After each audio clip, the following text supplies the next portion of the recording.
ఏది అయినా ట్రై చెయ్యి ఆచి చికెన్ మసాలా. ఆచి చికెన్ మసాలా. నీకెంత ధైర్యం ఉంటే నా స్థలంలో పాకలేస్తావరా? రెచ్చిపోతే చచ్చిపోతారు. నాతో పెట్టుకోకండి. గొడ్డు మీద దెబ్బ పడిందో ఆకలైతే 10 మందికి పెట్టడం, అవసరమైతే 100 మందిని ఎరగొట్టడం ఈ చేతులకు అలవాటు. న్యాయం కోసం పోలీసుల దగ్గరకో లాయర్ల దగ్గరకో వెళ్తాననుకున్నారేమో. అది కొండపల్లి రాజాకు అలవాటు లేని పని. వీడి దగ్గర న్యాయానికి న్యాయం, దెబ్బకు దెబ్బ. బిల్డింగులు కట్టడమే కాదు, కూల్చటం కూడా తెలిసిన వాడిని ఏం చేసినా అశోక్కి తెలియకుండా చెయ్యి. అమ్మా అమ్మా, ఏమిటే? తొందరగా రామ్మా. చూడమ్మా. అయ్యో అయ్యో, ఏమిటి అన్యాయం? రాజా, ఒరే రాజా, ఇలారా. ఏంటమ్మా? మన స్థలంలో రాత్రికి రాత్రి ఎవరో గుడిసెలు వేశారా? ఏదో బోర్డు కూడా పెట్టారు. అలా చూస్తూ నిలబడతాడంట్రా. వెళ్ళి అసలు సంగతి ఏమిటో కనుక్కో.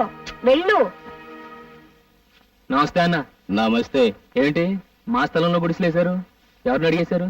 ఎవరిని అడిగేది? మా సార్ తెలుసుకుంటే చార్మినార్ మీద గుడిసెలేపించగలరు. ఆయనకు పర్మిషన్ అక్కర్లే. ఓహో అలాగా.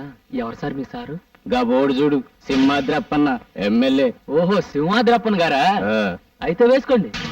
వేసుకోండా? వీడికి ఏమైనా మతిపోయిందా ఏంటి? ఒరే రాజా. సార్, మన నియోజకవర్గ ప్రజలు మన గురించి ఏమనుకుంటున్నారా? ఏమనుకుంటారండి? ఎమ్మెల్యే సింహాద్రి గారు ఇంకా మంత్రి కాలేదేంటని తెగ బాధపడిపోతున్నారండి. చూసావు పిఏ, జనానికి మన మీద ఎంత అభిమానం ఉందో. నిజమేనండి. అది సరే, మన పార్టీ వాళ్ళు ఏమనుకుంటున్నారు? ఈయన మంత్రి అయ్యేది ఎప్పుడు?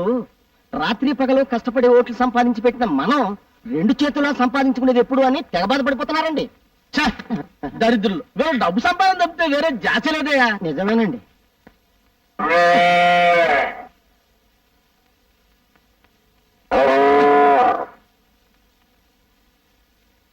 అయ్య బాబు, నేను కదండి.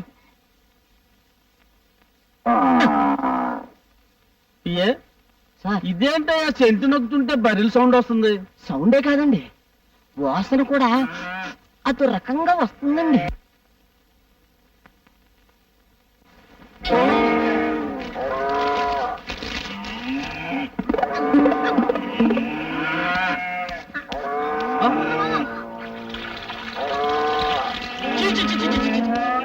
ఇంట్లోనే గొడ్లంటే లోకం ఎత్తి ఎవరా నీకు తొలగొచ్చింది?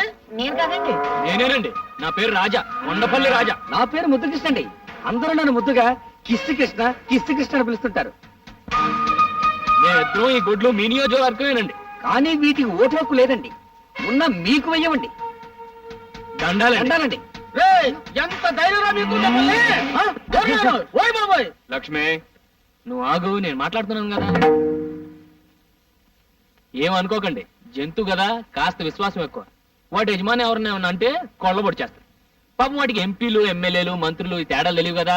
ఎరా ముద్దు, యు ఆర్ 100% కరెక్ట్ గురు. నీకెంత ధైర్యం ఉంటే నా ఇంట్లో గొడ్డలు కడతారా? అదే మాట నేను అడుగుతున్నాను రా. నీకెంత ధైర్యం ఉంటే నా స్థలంలో పాకలేస్తావరా? నువ్వు చేస్తే ఒప్పు, నేను చేస్తే తప్పేరా? వీటిని కట్టే స్థలంలో మీ మనుషులు వచ్చి పాకలేశారు, అందుకని వాటిని తీసుకొచ్చి నీ ఇంట్లో కట్టేశాను. ఇద్దెలా ఉందిరా ముద్దు? ఇది కొండపల్లి రాజా దెబ్బ. లక్ష్మి, తప్పుకో. చూడండి, జనం మీకు పదవిచ్చింది ధర్మాన్ని 4 పాదాల మీద నడిపించమనే గాని కనపడ్డ ప్రతి ఖాళీ స్థలంలోనూ 4 గుంజలు పాతించమని కాదు. మీకు పాలించడం ఎలాగో చేత కాదు, కనీసం పాలిచ్చే పశువునైనా గౌరవించడం నేర్చుకో. అదే కొండపల్లి మీదే చెయ్యెత్తావా? Oh my god, it is your bad.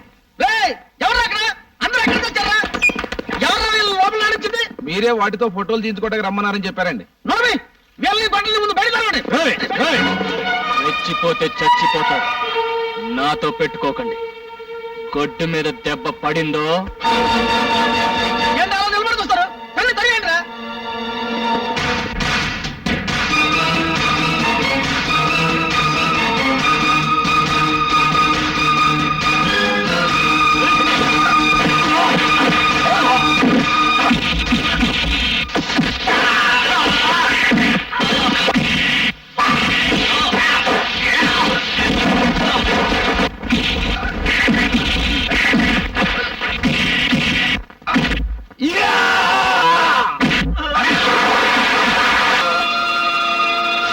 ఏంటి ఇంతేనా ఇంకెవరన్నా ఉన్నారా? ఆకలైతే 10 మందికి పెట్టడం, అవసరమైతే 100 మందిని ఎరగొట్టడం ఈ చేతులకు అలవాటు.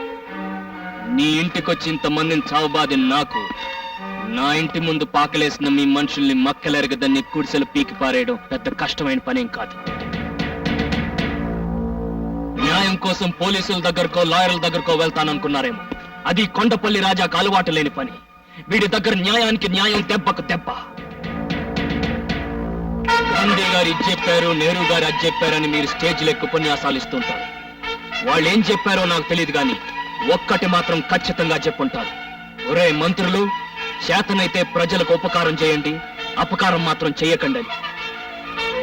కానీ మీరు చేస్తున్న పని ఏమిటి? ఎలక్షన్ టైంలో మాత్రం ఓట్ల కోసం దండాలు పెడుతుంటారు. పదవులు రాగానే పేదలు కడుపులు కొడుతున్నారు.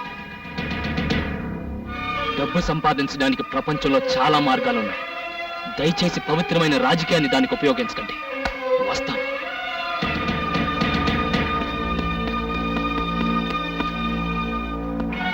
చూడండి, ఇంతవరకు పాలల్లో నీళ్లు కలపడం, మనసులో మర్మం దాచుకోవడం తెలియని వాడిని. నా మాటలు మిమ్మల్ని ఏమైనా కష్టపెట్టుంటే క్షమించండి. పదలక్ష్మి.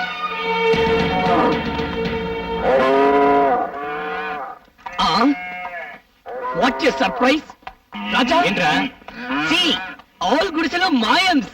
రాజా రాజా, నువ్వు వచ్చే ముందు ఇక్కడికి కొందరు లారీలో వచ్చారు.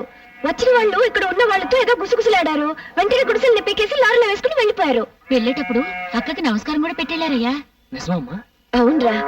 అవును, ఇంతకు నువ్వు అక్కడ ఏం చేసావు? పిన్ని ఒకరా ఇద్దరా? నో, 12 మంది.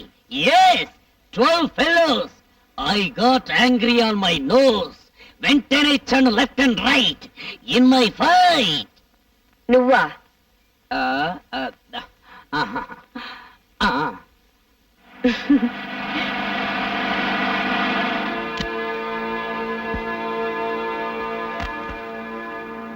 ఏంటి రాజా అలా ఆశ్చర్యం చూస్తున్నావు? గుడిసెలన్నీ మాయైపోయినా నేనే తీసేశాను. ఇయే కాదు, ఇలాగ ఆక్రమించుకున్న స్థలాల్లో గుడిసెలన్నీ కూడా తీసేమని మా వాళ్ళు పురమాయించాను. ఎవరు? మీ అమ్మగారా? అవునండి. నమస్కారం అమ్మా. నమస్కారం. రాజా, ఇందాక నువ్వు ఒక మాట అన్నావు. డబ్బు సంపాదించుకోవడానికి అనేక మార్గాలు ఉండగా పవిత్రమైన రాజకీయాన్ని ఎందుకు వాడుకుంటారు అని. ఆ మాట నాకు కళ్ళు తెరిపించిందయ్యా. ఇదే మాట 10 ఏళ్ల క్రితం ఎవరైనా అనుంటే ఈ సింహాద్రి ఇలా తయారయ్యేవాడే కాదు. ఇప్పుడైనా పెద్దగా చెడిపోయిందే లేదు. ఈ రోజు నుంచి కొత్త సింహాద్రిని చూస్తారు జనం. చూడు రాజా, నీకెప్పుడు ఏ సహాయం కావాలన్నా నా ఇంటి తలుపులు తెరిచే ఉంటాయి. వస్తానమ్మా. మంచిదండి. చూడమ్మా, కొడుకునంటూ కంటే ఇలాంటి కొడుకునే కనాలమ్మా.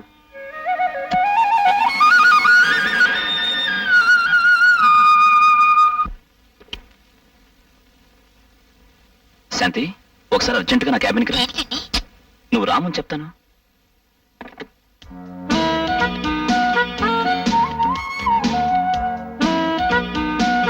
ఆఫీస్ స్టాఫ్ అంతా వెళ్ళిపోయారా?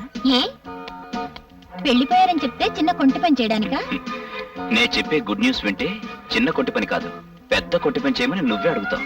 అంత గుడ్ న్యూసా? Yes, Andhra Pradesh hotel owners association కి నన్ను ప్రెసిడెంట్ గా ఎన్నుకున్నారు. నిజంగా? కంగ్రాచులేషన్స్. అంత గుడ్ న్యూస్ చెప్తే ఏంటేనా? ఇంకేం కావాలి? మ్మ్? అచ్చో, వదలండి, ఎవరైనా వస్తారు. ఏయ్, అబ్బా వదలండి, ప్రభాకరం చూశాడు. చూసేశాడా? Very good. ఇన్నాళ్ళు మన సంగతి నాన్నగారికి ఎలా చెప్పాలా అనుకున్నా. ఇక మనకు ఆ బాధే లేదు. పెళ్లి కూడా వాడే జరిపించేస్తాడు. చిచి, ఇన్నాళ్ళ నుంచి ఈ చండాలం జరుగుతుంటే నాకు ఎందుకు చెప్పలేదు? చండాలోనే చెప్పలేదు. స్టెనోలను సవర్ తీసుకోవచ్చు కానీ తాళం చెవులు పవర్ ఇవ్వటం ఏంటి? రోజు ఎదురుగా కూర్చుంటుంది కదా, అంగాంగాలు చూపించి లొంగ తీసుకుని ఉంటుంది. ఎలా లొంగ తీసుకుందన్నది కాదు, వాళ్ళిద్దరిని ఎలా విడగొట్టాలన్నది ముఖ్యం. నేను ఢిల్లీ నుంచి తిరిగి వచ్చేసరికి అది మన ఆఫీసులో కనపడటానికి వెళ్ళేది. పనిలో నుంచి పంపేయమంటావా లేకపోతే ఏకంగా పైకే? నాకు ప్రాణం కంటే పని ముఖ్యం. ఏం చేస్తావని ఇష్టం. బిల్డింగులు కట్టడమే కాదు, కూల్చటం కూడా తెలిసిన వాణ్ణి. ఏం చేసినా అశోక్కి తెలియకుండా చెయ్యి. ఇందులో ఆలోచించడానికి ఏముందిరా? వెంటనే శాంతి మళ్ళీ తాళిగట్టి. నీకు పెళ్లి కాకుండా నేనైనా పెళ్లి చేసుకునిరా. నా పెళ్లి ఇప్పట్లో జరగదని చిలక జోషంతో తేలిపోయింది కదరా. నాతో ముడి పెట్టుకున్నావంటే శాంతి మెడలో 3 ముడులు కాదు కదా, ఒక్క ముడి కూడా వేలు. నా మాట విని మీ నాన్నగారు తిరిగి వచ్చేసరికి పెళ్లి చేసేసుకో.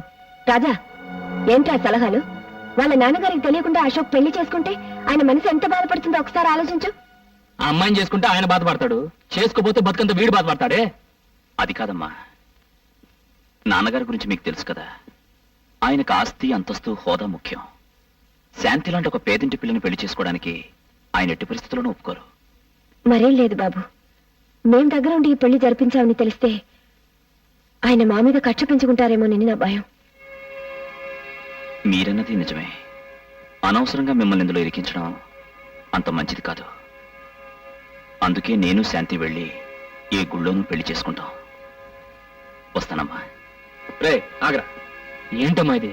మనం అందరూ ఉండగా వాడు అనాథలా గుడిలో పెళ్లి చేసుకోవటం ఏం బాగుంటుంది? అవునమ్మా.